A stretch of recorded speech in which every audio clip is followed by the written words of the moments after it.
መጽሐፈ ዕዝራ ምዕራፍ 8 በንጉሱ በአርጤክስስ መንግስት ከእኔ ጋር ከባቢሎን የወጡ የአባቶች ቤቶች አለቆች እነዚህ ናቸው። ትውልዳቸውም ይህ ነው። ከፊናስ ልጆች ጌድሶን፣ ከኢታምር ልጆች ዳንኤል፣ ከዳዊት ልጆች ሐጡስ፣ ከሴኬንያ ልጆች ከፋሬስ ልጆች ዘካርያስ። ከእርሱም ጋር 150 ወንዶች በትውልድ ተቆጠሩ። ከፋት ሞዓብ ልጆች የዘራእያ ልጅ ኤሊሆዔናይ፣ ከእርሱም ጋር 200 ወንዶች። ከሴኬንያ ልጆች የየሕዝኤል ልጅ፣ ከእርሱም ጋር 300 ወንዶች። ከአዲን ልጆች የዮናታን ልጅ አቤድ፣ ከእርሱም ጋር 50 ወንዶች። ከኤላም ልጆች የጎቶሊያ ልጅ የሻያ፣ ከእርሱም ጋር 70 ወንዶች። ከሰፋጥያ ልጆች የሚካኤል ልጅ ዝባድያም፣ ከእርሱም ጋር 80 ወንዶች። ከኢዮአብ ልጆች የይህኤል ልጅ አብድዩ፣ ከእርሱም ጋር 218 ወንዶች። ከሰሎሚት ልጆች የዮሲፍያ ልጅ፣ ከእርሱም ጋር 160 ወንዶች። ከቤባይ ልጆች የቤባይ ልጅ ዘካርያስ፣ ከእርሱም ጋር 28 ወንዶች። ከአዝጋድ ልጆች የሐቃጣን ልጅ ዮሐናን፣ ከእርሱም ጋር 110 ወንዶች።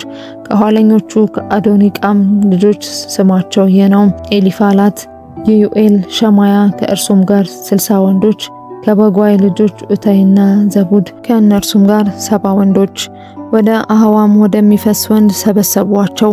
በዚያም 3 ቀን ሰፈርን። ሕዝቡንና ካህናቱን ስቆጥራቸው በዚያ ከሌዊ ልጆች ማንንም አላገኘውም። ወደ አለቆቹም ወደ አልዓዛር፣ ወደ አርኤል፣ ወደ ሸማያ፣ ወደ ኤልናታን፣ ወደ ያሪብ፣ ወደ ኤልናታን፣ ወደ ናታን፣ ወደ ዘካያስ፣ ወደ ሜሱላም፣ ደግሞም ወደ አዋቂዎቹ ወደ ዮያሪብና ወደ ኤልናታን ላኩ።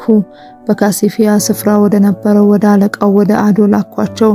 ለአምላካችን ቤት አገልጋዮችን ያመጡልን ዘንድ በካሲፊያ ስፍራ ለሚኖሩት ለአዶና ለወንድሞቹ ለናታኒም የሚነግሯቸውን በአፋቸው አደረጉ። በላያችንም መልካም በሆነው በአምላካችን እጅ ከእስራኤል ልጅ ከሌዊ ልጅ ከሞሖሊ ልጆች ወገን የነበረውን አስተዋይ ሰው ሰራቢያን ከእርሱም ጋር 18 ልጆቹንና ወንድሞቹን አመጡልን። ደግሞም ሐሸቢያን ከእርሱም ጋር ከሜራሪ ልጆች ወገን የነበረውን የሻያንና 20 ወንድሞቹን ልጆቻቸውን ሌዋውያንንም እንዲያገለግሉ ዳዊትና አለቆቹ ከሰጧቸውና ናታኒም ውስጥ 220 ናታኒም አመጡ። እነዚህም ሁሉ በስም በስማቸው ተጠሩ። በአምላካችን ፊት ራሳችንን እናዋርድ ዘንድ ከእርሱም የቀናውን መንገድ ለእኛና ለልጆቻችን ለንብረታችንም ሁሉ እንለምን ዘንድ በዚያ በአህዋ ወንዝ አጠገብ ጾም አወጅኩ። ንጉሱንም የአምላካችን እጅ በሚሹት ሁሉ ላይ ለመልካም ነው፣ ኃይሉንና ቁጣው ግን እርሱን በሚተው ሁሉ ላይ ነው ብለን ተናግረን ነበርና በመንገድ ካለው ጠላት ያድኑን ዘንድ ጭፍራና ፈረሰኞች ከንጉሱ እለምን ዘንድ አፍሬ ነበርና፣ ስለዚህም ነገር ጾምን፣ ወደ እግዚአብሔር ለመንን፣ እርሱም ተለመነን። ከካህናቱ አለቆች 12 ሰዎች ሰራቢያንና ሐሸቢያን ከእነርሱም ጋር 10 ወንድሞቻቸውን ለየን። ንጉሱና አማካሪዎቹ አለቆቹም በዚያ የተገኙት እስራኤል ሁሉ ያቀረቡትን ለአምላካችን ቤት የቀረበውን ብሩንና ወርቁን ዕቃውንም መዝኜ ሰጠኋቸው። 650 መክሊት ብር፣ 100 መክሊት የብር ዕቃዎች፣ 100 መክሊት ወርቅ፣ 20 ባለሺ ዳሪክ የወርቅ ጽዋዎች፣ 2 እንደ ወርቅ የከበሩ ከጥሩ ከሚያንጸባርቅ ናስ የተሰሩ ዕቃዎች መዝኜ በእጃቸው ሰጠው። እኔም እናንተ ለእግዚአብሔር ተቀድሳችኋል፣ ዕቃዎቹም ቅዱስ ናቸው፣ ብሩና ወርቁም ለአባቶቻችን አምላክ ለእግዚአብሔር በፈቃድ የቀረበ ነው።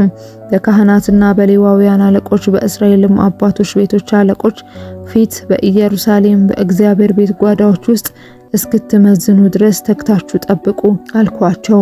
ካህናቱና ሌዋውያኑ ወደ ኢየሩሳሌም ወደ አምላካችን ቤት ይወስዱት ዘንድ ብሩንና ወርቁን ዕቃዎቹንም በሚዛን ተቀበሉ። በመጀመሪያውም ወር በ12ኛው ቀን ወደ ኢየሩሳሌም እንሄድ ዘንድ ከአህዋ ወንዝ ተነሳን። የአምላካችንም እጅ በላያችን ነበረ። በመንገድም ከጠላትና ከሚሸምቅ ሰው እጅ አዳነን። ወደ ኢየሩሳሌም ደረስን። በዚያም 3 ቀን ተቀመጥን። በአራተኛውም ቀን ብሩና ወርቁ ዕቃዎቹም በአምላካችን ቤት በካህኑ በአርዮ ልጅ በሜሪሞት እጅ ተመዘኑ። ከእርሱም ጋር የፊናስ ልጅ አልዓዛር ነበረ። ከእርሱም ጋር ሌዋውያን የኢያሱ ልጅ ዮዛባትና የቤንዊ ልጅ ኖአድያ ነበሩ። ሁሉም በቁጥርና በሚዛን ተመዘነ። ሚዛኑም ሁሉ በዚያን ጊዜ ተጻፈ።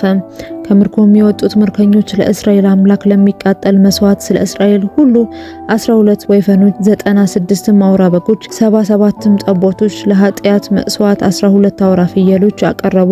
ይህ ሁሉ ለእግዚአብሔር የሚቃጠል መስዋዕት ነበረ። የንጉሱንም ትእዛዝ በወንዙ ማዶ ላሉት ለንጉሱ ሽማምንቶችና ገዢዎች ሰጡ። እነርሱም ሕዝቡንና የእግዚአብሔርን ቤት አገዙ።